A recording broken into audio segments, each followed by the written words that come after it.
सुनिए guys, and guys, my name is Somankar. मैं जो triple IT Jabalpur graduate and currently education engineer. So आज की जो वीडियो है गाइस, मैं जब आपको एनआईटी रायपुर के फिजिकल रिपोर्टिंग क्या बताऊंगा, तो आपको ए टू जेड सारी डिटेल्स दूंगा फिजिकल रिपोर्टिंग की एनआईटी रायपुर की। ठीक है, आपको फिजिकल रिपोर्टिंग कब करनी है, कैसे करनी है, कौन सी तारीख को करनी है, क्लासेस कब से शुरू है, ओरिएंटेशन कब रहेगा, ठीक है, एंड उसके अलावा आपको डॉक्यूमेंट्स कौन से लाने फिजिकल रिपोर्टिंग के, तो सब ए टू जेड में वीडियो बताऊंगा। तो पूरी एंड तक की आप वीडियो देखिए। ठीक है, सो सबसे पहले गाइस, हमारा डॉक्टर सत्य प्रकाश साहू जो हमारे कॉन्टैक्ट पर्सन है फॉर एडमिशन, तो आप जो हमको ईमेल के थ्रू या फिर फोन नंबर के थ्रू आप जो हमको अप्रोच कर सकते हो। ठीक है, आपके कुछ जेन्युइन डाउट है एडमिशन रिलेटेड, ठीक है, क्वेरीज वगैरह है तो आप पूछ सकते हैं उनको। ठीक है, एंड रात के समय फोन मत लगाना, ठीक है, दिन के समय में 10 से 5 बजे के बीच में जाओ उनको फोन करना। ठीक है, देन उसके अलावा हमारा ये ऑफिशियल वेबसाइट एनआईटी रायपुर की तरफ से। ठीक है, सो इसी के थ्रू जो आपको सारा एडमिशन प्रोसेस बता रहा हूँ। ठीक है, एंड ध्यान रखो गाइस, यहाँ पे जो पार्शियल चीजें बता रखी है अभी तक के, आज की तारीख 8 अगस्त 2025 है। ठीक है, सो वो 8 अगस्त 2025 के बेसिस में आपको सारा रिपोर्टिंग प्रोसेस बता रहा हूँ। मैं एक्चुअली वेट कर रहा था कि ये लोग साइट अपडेट करेंगे, लेकिन अभी तक के कुछ अपडेट नहीं है। ठीक है, so partial in the sense दो चीज पार्शियल है। यहाँ पे जो है आप देख सकते हो, जो हमारा ऑफिशियल डॉक्यूमेंट है, यहाँ पे आप देखो टेंटेटिव शेड्यूल दे रखा है। टेंटेटिव मतलब क्या कि मतलब प्रोजेक्टेड है या फिर हमारा जो रफ बेसिकली एक शेड्यूल होता है। ठीक है, यहाँ पे कहीं भी अपडेट नहीं कर रखा है कि ये हमारा जो फाइनल शेड्यूल रहेगा, या फिर कोई भी एक अलग सा डॉक्यूमेंट भी नहीं है। ठीक है, एंड उसके बाद यहाँ जो हमारा पेमेंट जो है, हमारा बैलेंस फी पेमेंट जो है, इसका भी कुछ लाइक पोर्टल के लिंक या फिर कैसे भरना है, इसकी भी कुछ यहाँ पे डिटेल एक्जैक्टली दे नहीं रखी है। ठीक है, यहाँ पे बस बोल रखा है कि नेट बैंकिंग वगैरह करना। ठीक है, सो इसका जो अगेन नोटिफिकेशन आ जाएगा, ऐसा कुछ है नहीं।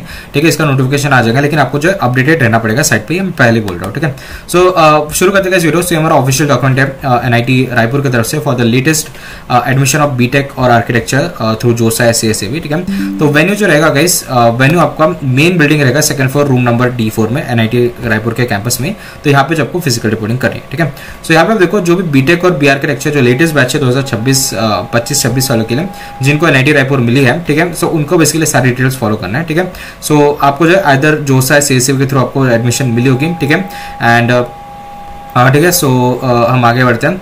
देखो एक सबसे पहले इंपॉर्टेंट चीज दे रखे हैं। ठीक है, यहाँ पे ध्यान रखना, एडमिशन से पहले यहाँ पे बोल रखा है कि there will be no provision of branch change after the second semester from the admission batch of 2025-26 and onwards. ठीक है, सो ध्यान रखो कि अभी जो है, अभी 2025-26 तक के जो है हमारा 2024-25 बैच के जो हमारा ब्रांच चेंज का ऑप्शन सेम। ठीक है, जितने भी वेकेंट सीट्स होते थे या फिर मेरिट बेसिस पे आपके ब्रांच चेंज हो जाते थे। ठीक है, लेकिन अभी अगर सीट्स वेकेंट भी रहेगी तो भी कोई ब्रांच चेंज का ऑप्शन नहीं मिलेंगे। ठीक है, यहाँ पे ध्यान रखो, ये सीनेट लेटेस्ट सीनेट मीटिंग के आउटपुट्स है। ठीक है, सो ध्यान रखना। देन प्रोसीजर बताता हूं आपको कि फिजिकल रिपोर्टिंग कैसे करें आपको एनआईटी रायपुर में। ठीक है, सो सबसे पहले the candidates have been finally ordered to NIT Raipur need to access the institute MIS और log in through the online mode before physical reporting as per the schedule mention in the table 1 to NIT Raipur for admission. The link for the same is given below. The link has to be sent to your registered email ID as per JoSAA SASAB records which will be activated from 8 AM 20th अगस्त 2025। ठीक है, सो यहाँ पे आप देखो एक चीज यहाँ पे बोल रखी है। ठीक है, जिन्होंने भी फ्रीज कर रखी है एनआईटी रायपुर की,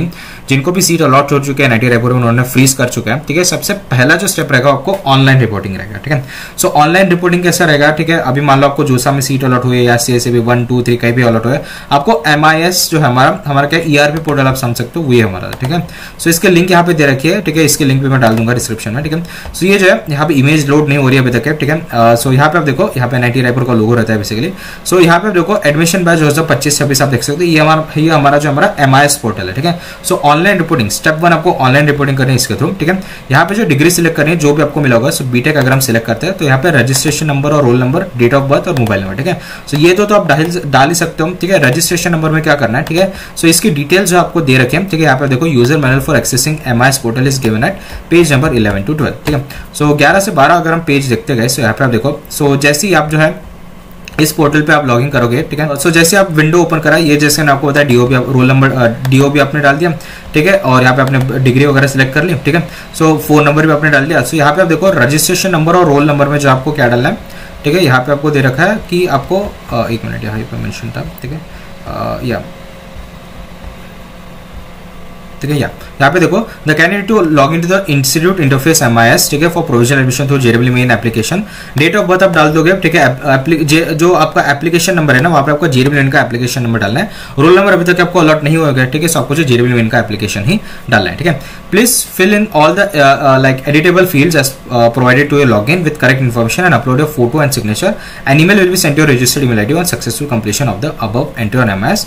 you need to show this email to the counter help desk at the time of physical physical reporting to the institute. ठीक है, सबसे पहले ये लिंक आपने क्लिक करिए। ठीक है, ऑनलाइन रिपोर्टिंग के लिए आपने जैसे मैंने आपको बताया, ठीक है, एडमिशन बैच बीटेक सिलेक्ट कर लिया, डीओबी डाल दी, मोबाइल नंबर डाल दिया, रजिस्ट्रेशन नंबर में आपका जेईई मेंस का एप्लीकेशन नंबर आपको डालना है। ठीक है, सो जैसे आप करोगे एक आइडेंटिफिकेशन कोड जनरेट होगा और इसके थ्रू जो आप लॉग इन कर सकते हो। ठीक है, सो इसके थ्रू आप लॉग इन करोगे तो जो भी आप डॉक्यूमेंट्स मांगेंगे, वहाँ पे कुछ पर्सनल डिटेल्स वगैरह मांगेगी, वो आपको एमआईएस पोर्टल के थ्रू सब आपको भर देना है। ठीक है, सो यही जो हमारा ऑनलाइन रिपोर्टिंग कहलाता है। ठीक है, सो आप यहाँ पे एक पॉइंट मेंशन है। ठीक है, ये जैसे आप भर दोगे, ठीक है, इसका ईमेल जो है आपको रजिस्टर्ड ईमेल पे आ जाएगा और ये ईमेल जो आपको शो करना पड़ेगा फिजिकल रिपोर्टिंग के वक्त। ठीक है, एनआईटी रायपुर को, ठीक है, हेल्प डेस्क वालों को। ठीक है, then in case of any difficulty in MIS related issues, आप जो है इनको ईमेल कर सकते हो। ठीक है, कुछ भी इशू आ रहा है, ठीक है, लॉगिन में, तो बेसिकली आप इनको कर सकते हो। ठीक है, उतना कुछ लाइक हार्ड स्टेप नहीं है। जैसे आप जनरेट आइडेंटिफिकेशन कोड करोगे या आपको जेईई मेंस रैंक डालनी है, ठीक है, जो भी आपकी रैंक है, ठीक है, उसके थ्रू जो आपको सारी लाइक डिटेल्स आपकी फैच हो जाएगी। ठीक है, आपको सीधा पोर्टल पे लॉगिन आप कर सकते हो। ठीक है, वो जैसे कोड जनरेट हो जाएगा। ठीक है, एंड यहाँ पे आप ध्यान रखना, जेईई एप्लीकेशन नंबर आपको डालना है, किसमें, जेईई एप्लीकेशन नंबर डालना है आपको, रजिस्ट्रेशन नंबर या रोल नंबर में। ठीक है, सो आगे बढ़ते गाइस, अगर हम देखते हैं आगे, तो kindly note that merely entering the details after logging in shall not be eligible to take the admission in NIT Raipur. ठीक है, unless you have been allotted NITR by JoSAA CSAB. ठीक है, सो इसका मतलब क्या है कि अगर आपको एनआईटी रायपुर जो है आपको जोसा सीएसएबी के थ्रू या डासा के थ्रू जो आपको मिली है, तो ही आप एलिजिबल हो इस एमआईएस पोर्टल में लॉगिन करेंगे। ठीक है, अगर आपने एमआईएस पोर्टल में लॉगिन कर लिया, फीस वगैरह और बाकी सब डॉक्यूमेंट्स वगैरह भी भर लिया, तो इसका मतलब ये नहीं कि आपकी एडमिशन मिल जाएगी आपको एनआईटी रायपुर। ठीक है, ओनली एंड ओनली अगर आप जोसा सीएसएबी के थ्रू आपने फ्रीज करी सीट, तो ही जो आप एलिजिबल रहोगे। ठीक है, during verification official it is observe that you have not done the formalities as per the instructed your entered data, you will be remove from the institute database and you will never be treated as admitted और cancelled candidate. ठीक है, सो आपको जो है ध्यान रखना, अगर आप ऑनलाइन रिपोर्टिंग नहीं करते हो ठीक तरीके से, ठीक है, तो आपको जो है आपकी डेटा एंट्री नहीं हो पाएगी, उसके वजह से जो है आपको फिजिकल रिपोर्टिंग में अच्छे से लाइक आपको ट्रीट नहीं किया जाएगा और आपको जो है अनएडमिटेड या कैंसल्ड कैंडिडेट हम माना जाएगा। ठीक है, सो ध्यान रखना, जैसे आपको एनआईटी रायपुर अलॉट हुई है, ठीक है, जोसा सीएसएबी में आपको जो है एमआईएस पोर्टल पे लॉगिन करना है। कुछ भी दिक्कत आती है तो आप इनको ईमेल कर सकते हो। ठीक है, एंड या देन उसका after completing step 1 candidates are instructed to physically report along with the essential documents mentioned in serial number 4 that is page 4 and 5 to the institute as per the following schedule. ठीक है, then यहाँ पे आप देखो, सो आपको step 1 online reporting कर दी, अभी step 2 आपकी फिजिकल रिपोर्टिंग रहेगी। ठीक है, फिजिकल रिपोर्टिंग कैसे करनी है, ठीक है, फिजिकल रिपोर्टिंग में आपको डॉक्यूमेंट वेरिफिकेशन रहेगा, वो मैं आपको बता दूं कि कब करना है और कैसे करना है। ठीक है, एक चीज यहाँ पे नोट दे रखी है, please appear for physical reporting on the day allocated to your branch only. ठीक है, एक चीज ध्यान रखो, एनआईटी रायपुर में अकोमोडेशन का दिक्कत होता है। ठीक है, कैंपस थोड़ा छोटा है, इसलिए जो है ज्यादा भीड़ भाड़ मत करो। ठीक है, आप जो है अगर आप 1-2 दिन पहले आ रहे हो, ऑफकोर्स आपको 1 दिन पहले आना पड़ेगा, जैसे मैंने आपको जैसे तारीख बताई फिजिकल रिपोर्टिंग की। ठीक है, सो उसके जो आपको 1-2 दिन पहले आना पड़ेगा, लेकिन थिंग इज, ठीक है, जैसे आप जो है लाइक 1-2 दिन पहले आ जाओ, लेकिन कोई होटल वगैरह में ठहर लो। ठीक है, और जिस दिन रिपोर्टिंग का शेड्यूल आपको बता रहा हूं मैं, उसी दिन आपको आना है। ठीक है, यहाँ पे खास नोट करके रखा है। ठीक है, देन टेंटेटिव शेड्यूल आप देखो। ठीक है, अगेन यहाँ पे टेंटेटिव दे रखा है, यहाँ पे फाइनल नहीं दे रखा है, बट जितना मेरे को लग रहा है यही शेड्यूल रहेगा, क्योंकि बाकी इंस्टीट्यूट भी जो है यही फॉलो करे, 20 से लेकर 24-25 तक जो है एंड करे अपना फिजिकल रिपोर्टिंग प्रोसेस। तो आई थिंक यही फाइनल रहेगा। ठीक है, तो इस हिसाब से आप प्लानिंग कर सकते हो। ठीक है, उसमें कुछ दिक्कत नहीं रहेगी, क्योंकि आईआरसीटीसी से आप अगर कुछ ट्रेन से या फ्लाइट बुक कर भी रहे हो, तब वो कैंसिल हो जाता है, राइट, 1 हफ्ते पहले से या 4 दिन पहले जो आपके कैंसिल हो जाता है। ठीक है, सो आप प्लानिंग कर सकते हो अकॉर्डिंगली ये शेड्यूल के हिसाब से। ठीक है, सो यहाँ पे देखो फिजिकल रिपोर्टिंग आपको कैसे करनी है। ठीक है, सो यहाँ पे देखो अगर आपको आर्किटेक्चर, बायोमेडिकल इंजीनियरिंग, बायोटेक्नोलॉजी या कंप्यूटर साइंस मिले, तो आपको 20 अगस्त को जो आपको फिजिकल रिपोर्टिंग करनी है। ठीक है, देन अगर आपको सिविल इंजीनियरिंग, केमिकल इंजीनियरिंग या ईसी आपको मिले, तो 21 अगस्त को आपको फिजिकल रिपोर्टिंग करनी है। एंड इलेक्ट्रिकल इंजीनियरिंग, आईटी या मैकेनिकल इंजीनियरिंग मिला, आपको 22 अगस्त को जो आपको फिजिकल रिपोर्टिंग करनी है।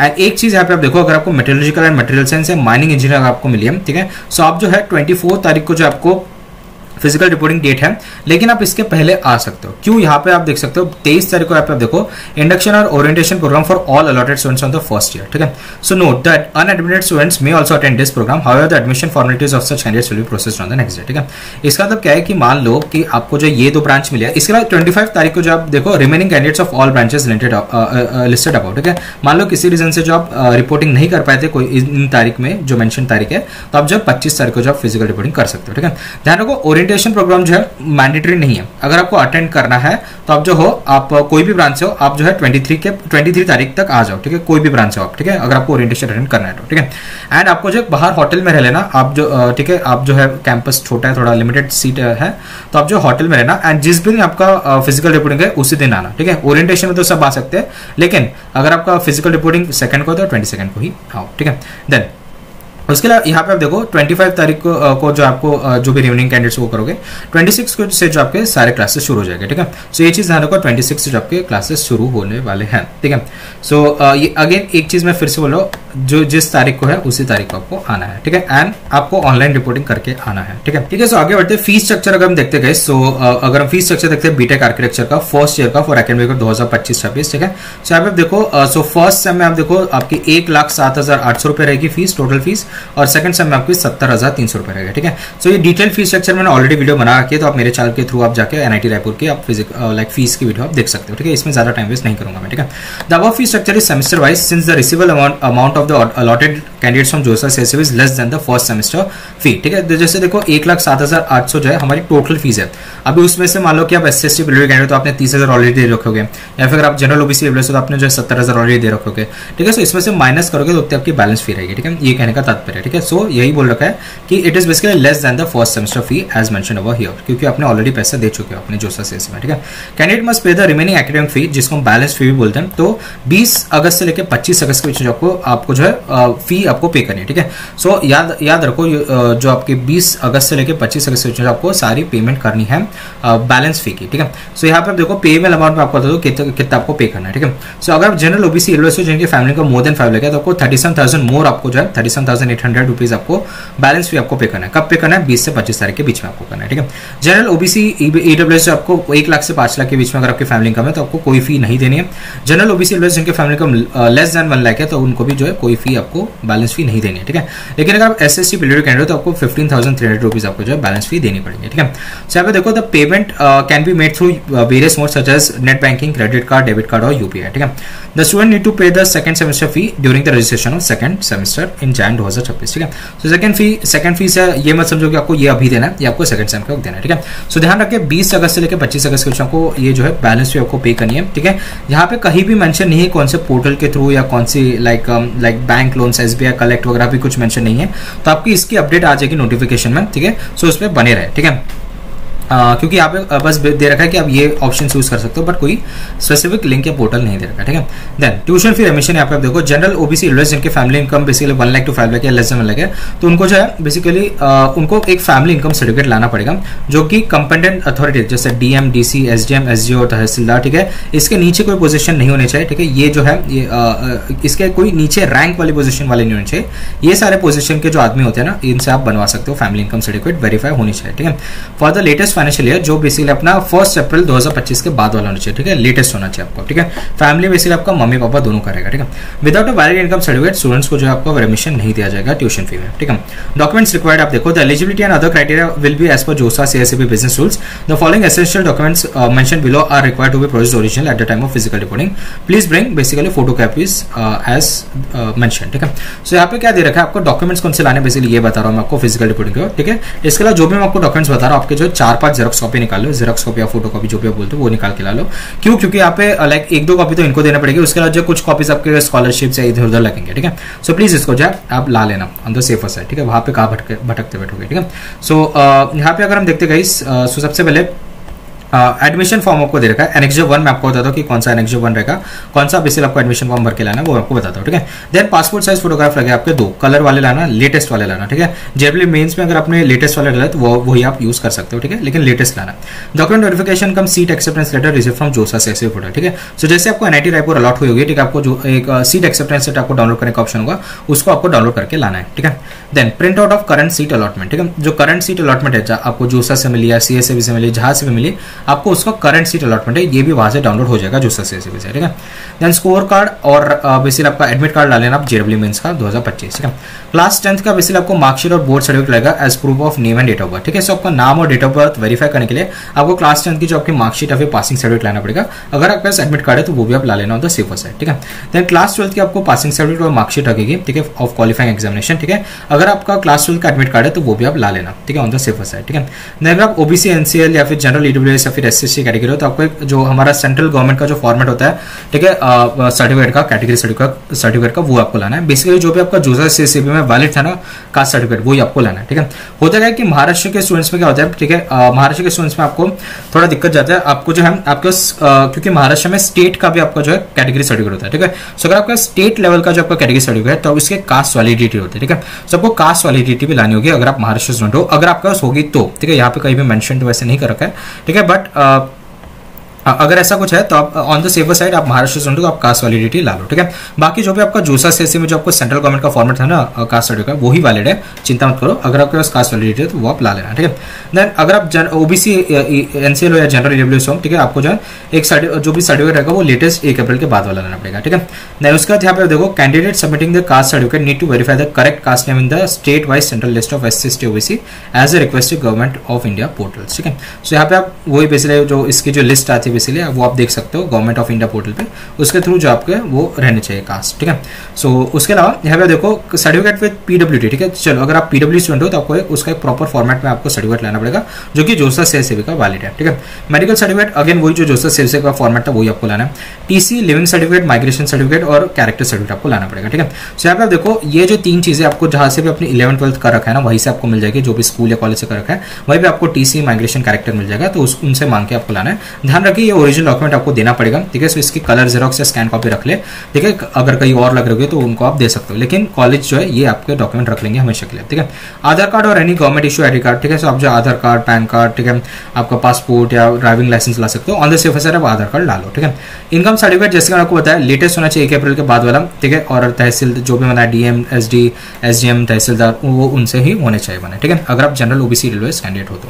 Then soft copy of formal colour white background, हाँ पासपोर्ट साइज फोटोग्राफ जैसे कि मैं बताया थोड़ा व्हाइट बैकग्राउंड आप रखना, ठीक है, और अच्छी क्वालिटी का ला लेना, ठीक है। उसके अलावा सॉफ्ट कॉपी ऑफ अच्छा ये सॉफ्ट कॉपी बोल रहा है, सॉरी, ठीक है, ये जो सॉफ्ट कॉपी बोल रखा है, ठीक है। सॉफ्ट कॉपी आपको जो है अगर आपने MS पोर्टल में आपने ऑलरेडी अपलोड कर चुका है तो आपको रिक्वायर्ड नहीं रहेगी, लेकिन एडमिशन के वक्त जो आप सॉफ्ट कॉपी रख लेना, ठीक है, ड्राइव वाइव में अपलोड करके ला लेना फॉर्मल, ठीक है। आपका कलर फोटोग्राफ और पासपोर्ट साइज फोटोग्राफ और सिग्नेचर की फोटो, ठीक है। देन कैंसिल चेक और फर्स्ट पेज ऑफ पासबुक, ठीक है। ये bank account should be in the name of student और parents, this is required for the refund of excess fees if any, ठीक है। सो कॉलेज का जो भी आपका बैंक जो है उसका एक कैंसिल चेक या फिर आप फर्स्ट पेज ऑफ पासबुक दे सकते हो। इससे क्या होगा कि आपको कुछ भी रिफंड वगैरह होगा तो वो आपके स्टूडेंट के अकाउंट में चले जाएगा या फिर पेरेंट्स जो भी अकाउंट है उसमें चला जाएगा, ठीक है। एफिडेविट ऑफ और अंडरटेकिंग, ये मैं आपको फॉर्मेट बता देता हूँ कि कौन से एफिडेविट वगैरह लाना है। अदर डॉक्यूमेंट्स आप देखो such as additional affidavit, undertaking, passport, proof of place of examination, centre for open school candidates, ठीक है। कुछ अगर आप लाइक और कुछ डॉक्यूमेंट्स लग रहे होंगे तो आप वो ला लेना, ठीक है। अगर आप इंटरनेशनल कैंडिडेट हो तो लाइक आप पासपोर्ट वगैरह ये सब ला सकते हैं, ठीक है।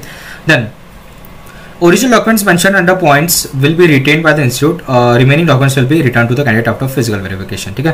देखो क्या नाम रखे 9th 10th 11th 12th 13th, ठीक है। सो यहाँ पे देखो 9th जैसे होता है 9th 10th 11th 12th और कौन सा है 14th बोल रखा था, राइट, नहीं 17th बोल रखा है, ठीक है। 17th ये सब जो कॉलेज रख लेगा, ठीक है, जैसे आपको बताया, ठीक है, ये आपको लाना है, ठीक है। और ये ध्यान रखना जो भी एफिडेविट और अंडरटेकिंग है इसमें नोटरी वाला लाना है, ठीक है। जो हमारा नोटराइज बेसिकली आपका स्टैम्प पेपर पे लाना है तो आपको जो है एडवोकेट के थ्रू कराना पड़ेगा, मैं आपको एंड ऑफ द वीडियो में समझाता हूँ, ठीक है। देन आपको जेरोक्स कॉपी लाना है, फोटो कॉपी लाना है, जैसे मैंने आपको बताया। इफ ओरिजिनल सर्टिफिकेट अगर आपका हिंदी और इंग्लिश में है तो आपको जो ट्रांसलेटेड वर्जन लाना पड़ेगा सर्टिफिकेट्स का। Then candidates are instructed to keep sufficient number of photo set copies, जैसे मैंने आपको बताया 4-5 कॉपी आपको लाना ही लाना है, ठीक है। देन फ्लो ऑफ प्रोसेस आप देखो हेल्प डेस्क में आप जैसे फिजिकल रिपोर्टिंग में आप जाते हो NIT रायपुर में हेल्प डेस्क रूम D4 में आपको जाना है और वहाँ पे आपके सारे जो भी अपने लाइक डॉक्यूमेंट्स लाए वो प्रॉपर अरेंज वगैरह करना है और बैठना है वहाँ पे, ठीक है, पेशेंस से, ठीक है। वेरिफिकेशन रूम आपका एक नंबर आते जाएगा स्टूडेंट्स का, तो वेरिफिकेशन रूम D3 में आपको जाना और वेरीफाई करना है जो भी हमारे वेरीफाइंग ऑफिसर रहेगा, ठीक है। ऑनलाइन अपडेटेशन रिपोर्टिंग एट जोसा पोर्टल्स एंड सीट कंफर्मेशन, ठीक है। सो वो पोर्टल के थ्रू ही आपको जो है सीट कंफर्म कर देंगे। देन फाइनल एडमिशन स्लिप, यहाँ पे आप देखो MIS में जैसे आप ऑनलाइन रिपोर्टिंग करोगे और वहाँ पे वो चेक कर देंगे सब डॉक्यूमेंट्स, तो वहीं से जो आपको स्लिप जनरेशन हो जाएगा और आपका एडमिशन कंफर्म हो जाएगा, ठीक है। हॉस्टल अकोमोडेशन जैसे मैंने बताया NIT रायपुर में लिमिटेड सीट्स है हमारे बॉयज और गर्ल्स के लिए, ठीक है। तो लाइक आपको मेरिट और कैटेगरी के बेसिस पे आपको जो हॉस्टल अलॉट किया जाएगा, ठीक है। नहीं तो यहाँ पे एक पॉइंट दे रखा है candidates are advised to make the alternative arrangements in case you do not get any hostel accommodation, ठीक है। सो अगर आप NIT रायपुर लेके आ रहे हो ध्यान रखो आप अपने हिसाब से कोई भी अकोमोडेशन ले सकते हो, ठीक है, बाहर में, ठीक है। एंड आपको जो है शेयरिंग करके जो है सारे रूम्स आपको लेने पड़ेंगे, ठीक है। After institute admission interested students must have a contact hostel admission counter institute, details of hostel admission fee are given at the institute website, ठीक है। अगर आपको हॉस्टल मिल रहा है कॉलेज में तो उसकी हॉस्टल फी जो है लाइक आपको देनी पड़ेगी, ठीक है। ये तभी देना अगर hostel fee must be deposited only after hostel seats are allotted to a student, ठीक है। जैसे अगर आपको हॉस्टल सीट अलॉट होते हैं तो ये आपको देना, ठीक है। लोकेशन यहाँ पे आप देख सकते हो NIT रायपुर का, ठीक है। एंड कॉन्टैक्ट अगर आपको कुछ दिक्कत आ रही है तो आप इनको कॉन्टैक्ट कर सकते हो, ठीक है। अभी एनेक्शर समझो, ये एनेक्शर जो है एडमिशन फॉर्म में सिंपली प्रिंट निकाले और इसको जो भरना है, ठीक है। और इसमें कुछ नहीं, ठीक है। एनेक्शर यहाँ पे देखो ये जो आपको एफिडेविट आपको लगेगा, ठीक है। सो ये क्या है, एफिडेविट बाय स्टूडेंट्स, ये जो हमारा क्या है रैगिंग वाला क्या, ठीक है, या रैगिंग वाला फॉर्म है, ठीक है। सो एफिडेविट बाय स्टूडेंट और एफिडेविट बाय स्टूडेंट्स। सो ये जो हमारा एंटी रैगिंग का जो बेसिकली हमारा एफिडेविट है, ठीक है। सो आपको जो सिंपली इसकी प्रिंट निकालनी है और भर देना है उसको, ठीक है, हैंड रिटन फॉर्म में। और ये आपको जो अपने लाइक एडवोकेट को देना है, जहाँ पे भी आप रह रहे हो वही एडवोकेट को दे दो आसपास के, वो एडवोकेट जो आपको लाइक स्टैम्प पेपर के थ्रू आपको जो है एफिडेविट बना के दे देगा, ठीक है। चिंता मत करना उसमें, ठीक है। सिंपली आपको एडवोकेट के पास जाना, ठीक है। ये भी आपको अंडरटेकिंग भी जो आपको नहीं, अंडरटेकिंग में यहाँ पे मेंशन नहीं है आपका जो है क्या नाम है नोटरी वाला, ठीक है। सो यहाँ पे देखो यहाँ पे अंडरटेकिंग लगेगा, ठीक है। ये आप सिंपली प्रिंट निकालो और इसकी जो आपको कॉपी लानी है, ठीक है। एनेक्शर 3 में आपको एफिडेविट लग रहा है, ठीक है। जुडिशियल स्टैम्प पेपर 10 रुपये का स्टैम्प पेपर आप ला सकते हो। इवन रैगिंग का जो है रैगिंग भी आप जो है 10 रुपये के स्टैम्प पेपर पे आप ला सकते हो, ठीक है। एनेक्शर 3 जो हमारा एफिडेविट पे पेरेंट और गार्डियन है, ठीक है। अगेन ये रैगिंग का ही बेसिकली लग रहा है। हाँ, रैगिंग के 2 बेसिकली होते हैं हर कॉलेज में, आपका स्टूडेंट का होता है, पेरेंट का होता है। सबको ये एफिडेविट लाना पड़ेगा, ठीक है। नोटरी करके बेसिकली अपना जो एडवोकेट है ना वो करके दे देंगे आपको स्टैम्प पेपर पे, ठीक है। देन उसके अलावा यहाँ पे आप देखो ये हमारा पोर्टल MIS पोर्टल की लिंक बेसिकली आपका गाइडेंस है जो मैंने ऑलरेडी आपको एक्सप्लेन कर दिया, ठीक है।